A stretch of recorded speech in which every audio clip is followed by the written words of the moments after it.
Bakit mo binibigyan ng sakit tong taong to? Mga agaw siya. Ayan. Agaw niya lahat sa akin. Ano ang inaagaw sa'yo? Lahat. Ano? Katulad ng Hindi siya pwedeng magkaanak. dahil. Inagaw niya ng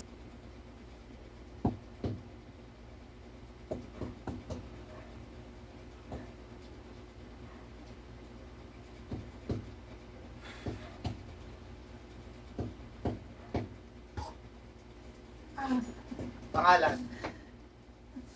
Pangalan? Pangalan mo? Pangalan?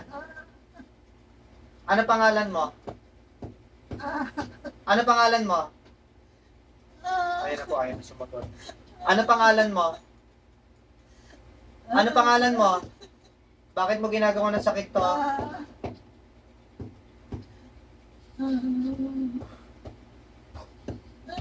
Ayan. Oh. Ano pangalan mo? Ano pangalan mo? Ha? Hindi mo alam pangalan mo? Ano pangalan mo? O, kanina po tinatanong pangalan. Siya sagot niya po yung pangalan. Ngayon hindi na po alam ang pangalan. No?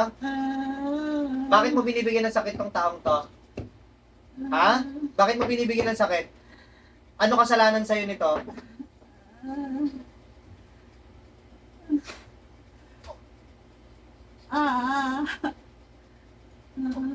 Ah, bakit mo binibigyan ng sakit tong taong to? Mga agaw siya. Ayan. Agaw niya lahat sa akin. Ano ang inaagaw sa'yo? Lahat. Ano? Katulad ng Hindi siya pwedeng magkaanak. dahil. Inagaw niya na sa akin lahat. Ano nga ang inaagaw niya? Lahat. Tulad ng ano? Ano nga tulad ng ano?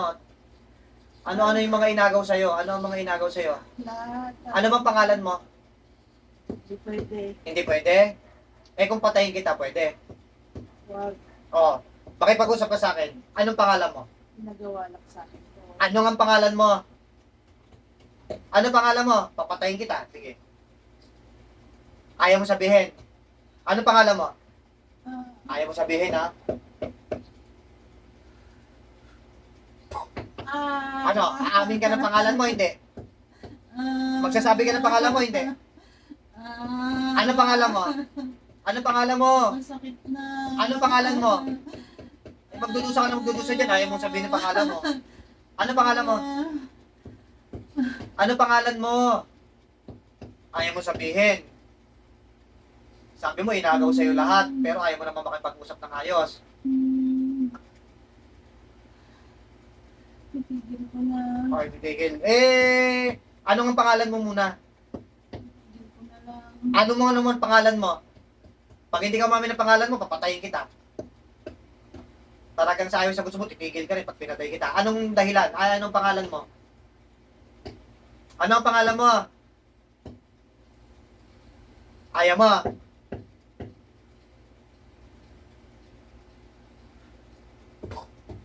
Ay, amin ka, hindi. Aamin ka ng pangalan mo, hindi. Ano pangalan mo? Ano ang pangalan mo?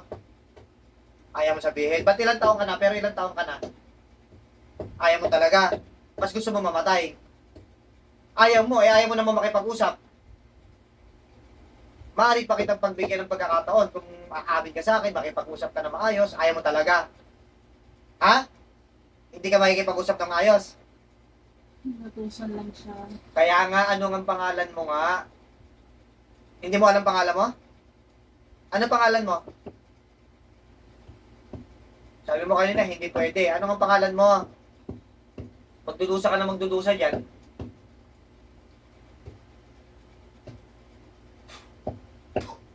Agi. Oo. Anong pangalan mo?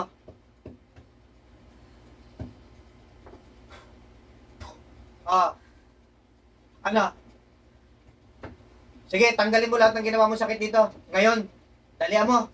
Tanggalin mo ngayon. Tapos habang tinatanggal mo, sige, gamitin mo yung kamay mo. Tanggalin mo lahat. Lahat ng ginawa mo. Tanggalin mo lahat. Ha? Okay, tanggalin mo lahat ng ginawa mo dyan sakit, ha? Ano ba pangalan mo? Maaari ka ba makipag-usap sa akin? Ha? Ubus na? Pangalan. Ano pangalan mo? Babae nagpagawa. Ano nga pangalan mo? Hindi Pwede pangalan ko. Babae nagpagawa sa akin. Utos lang. O, sino nagutos sa'yo? Hindi ko alam pangalan. Hindi po pwede yon. Ha? Ano pangalan na nagutos sa'yo? Utos lang. Ha? Wag pwede. Ay, bahala ka. Ay, hindi ka nakikipag-usap ng ayos sa akin.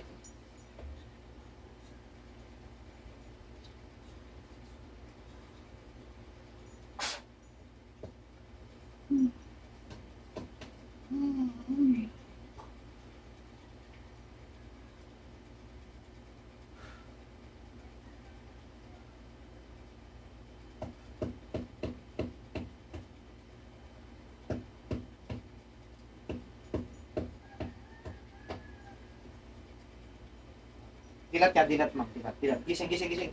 Dilat, dilat, dilat ka ma'am, dilat. May naalala po kayo na sinanibang kayo? Na nag-aaray kayo, na nagsasalita kayo, na may naalala kayo? Wala po, na sabi niyo po, babae, nagpagawa lang sa akin, may naalala kayo ganun po.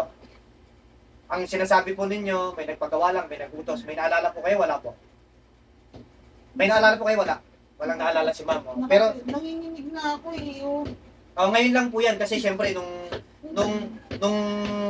bago sumanib, nung sumanib na bago sumanib, syempre pinapasanib hanggang pagbalik ng kaluluwa ninyo. Pero wala kayo naalala na nagsasalita kayo, na sinasabi, pinagawa lang, na hindi po, ang sinasabi, hindi ko pwede sabihin ang pangalan ko kasi pinagawa lang sa akin. Naalala niyo po yun.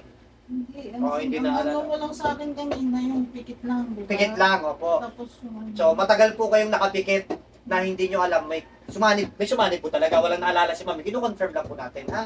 So, syempre, ayaw umamin, ayaw makipag-usap ng maayos. Ibig sabihin, nanliling lang po yun, natatanggalin niya, pero babalik-balikan lang kayo. Katulad ng sinabi nyo, nakailang manggagamot na kayo, tapos sa mga manggagamot nyo na 3, pabalik-balik kayo doon. No? So, kaya ngayon, wala pa rin kayong, hindi pa rin kayo gumagaling at lagi kayong nalalaglagan ng baby. No? Tapos, bukod doon, hindi nawawala yung sakit ng ulo. Okay? Simula 1 year na, di ba? So, sige. Ganun, pinipilit kong paaminin, pero syempre, kung ayaw din naman, kahit naman umamin po yun, magsisinungaling lang din. Ang mangyayari doon, babalik-balikan pa rin kayo. Eh, pagka ganyan, pinapatay na lang kasi no choice na eh. Kahit, sabi ko nga kanina, pagbibigyan kita, pwede, kasi baka nga naman may kasalanan yung tao. Kaya mo nagawa yan. Kumbaga, pwede naman tayo magpatawad eh. Mapag-usapan ng ayos, pero kung ganyang style, yung ganyan talaga, ibig sabihin, walang balak na tanggalin. Kung ano yun, maglilinlangin ka lang, babalik-balikan ka lang. Meron Ha? magpakilala. Ay, magpakilala. Pero syempre, ano ko na lang po, gagamutin ko rin kayo kasi hindi niya naman talaga totoong tinanggal. Nakikita ko, hindi niya totoong tinanggal yung sakit niyo. Ako na lang magtatanggal, then yun, pinatay na lang. Then, lahat ng advice yung susundin. Okay? Para yung healing process po. Okay? So, syempre, dahil trace na tayong nalalaglagan, pagod po talaga pag sinaliban, mapapagod talaga yan kasi nasaliban. Kasi yung energy ng spirit na pumapasok sa katawan, makukulang man yan ng mga espiritu, kapag medyo mahina ang spiritual natin, manghihina talaga katawan ng tao. Pero pag mga demonic, mas hinang-hina ka. Ganun yan, kasi sobrang lakas ng energy ng mga demonic. Pero sige, advice ko na lang kayo ma'am ha. Kasi syempre, kung 3 beses na kayo nalaglagan, syempre, papainumin ko na kayo ng herbal kasi syempre sinisira po yung puwerta niyan. No, pati matresyo sinisira niyan pag laging nalalaglagan. No? Gawa talaga ng kulam yun. Pero syempre, kapag may pang-physical na rin, kailangan magkaroon pa rin ng healing process yan, ha? Advice ko po kayo. Sige lang po.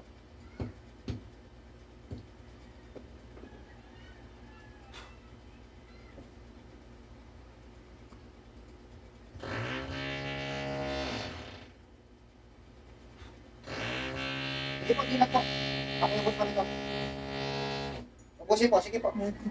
Sige po, okay lang po yan. Normal lang po yan kasi sinaniban po kayo. O, sige po.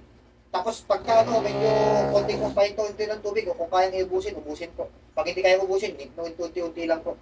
Para hindi kayo mabigla. Normal lang po yan, manghihina kapag sinaniban. Walang maalala si ma'am. Sinaniban po talaga. Ibig sabihin, hindi siya yung nasasaktan.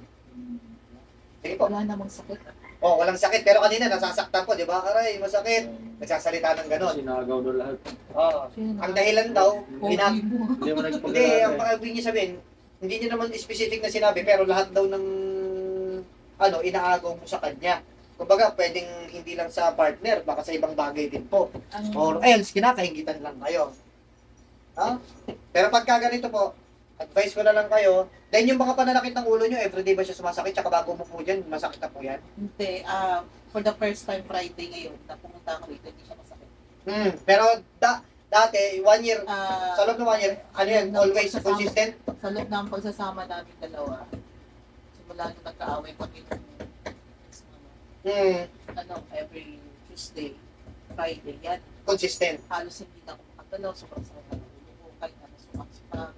Kumbaga, sa simula nag-start yun, for the first time ngayon lang nawala po yung Friday na. ngayon na walang sakit. Okay, siya, salamat sa Diyos pagkaganon po. Ha? Kasi minis, pagpunta namin, kapag misis, nag-schedule siya, di ba? Opo. Sabi ko baka tinanggal na naman kasi usually pag gano'n, pag tinatakal nila pag gano'n. Opo, para kasi isipin nyo, magpa-doktor lang kayo, gano'n. Tsaka alam, nakikita kayong baka magpagamot kayo sa manggagamot. Ganun yung ano. Kaya nga po sinasabi ko yung tungkol sa video, yung iba, mas may advantage pa kapag nagpapa-video ka, tapos nakikita ka ng iba na nagpapagamot ka, meaning, mas lalong natatakot. Hindi man siya, yung iba rin na pag, ayoko itry ito kasi nagpapagamot pa lang to, tapos yung pinapagamot na ito, mapapatay ng kukulang. So may advantage din po actually sa mga ganon. Kasi sabi nyo, baka yun lang pala ang concern niyo kaya parang ayaw yung video. Pero siyempre yung pasyente, depende naman sa tao kung gusto o ayaw. Pero actually yung mga nagpapavideo na yan, may advantage yun. Kasi pag yung iba, may gusto pala mag-try sa'yo, nagpaplano na, nagpabalak, nagpapagamot pala yan, wag na lang. Ganun din po yung advantage nun. Pero siya, sa awa ng Diyos, pumantay naman at naging okay na. Anuhin ko na lang po kayo. Ha? Sige, ano natin sa kamay niyo po muna. Kasi kanina sobrang haba po. Sige, pagpantayin niyo po, pagdugtungin niyo po yung guhit. Pagdugtungin niyo po guhit, ma'am. Katulad kanina. Yung dito po. Ito po, pagdugtungin niyo po yung guhit. Katulad po kanina, ha? Ayan. Sige po. Hindi, ayusin niyo po muna, ma'am. Ay, paghiwalay niyo po muna bago niyo pagdugtungin. Yan. Tsaka niyo po pagdugtungin ng pantay. Pantay na po ba, ma'am? Hindi po. Ha? Hindi yung kuko, ha? Kasi, pantay na po, no? Kasi yung kuko mahaba yung isa. Pero ngayon, pantay na pantay na. Kanina po, sobrang haba. Di ba po? Yun. So, sa awa ng Diyos, ganito yate haba. Halos, almost 1 inch. Almost 1 inch ang haba. So, yun. May progress naman, pantay na. Advice ko na lang po kayo, ma'am, ha? Okay.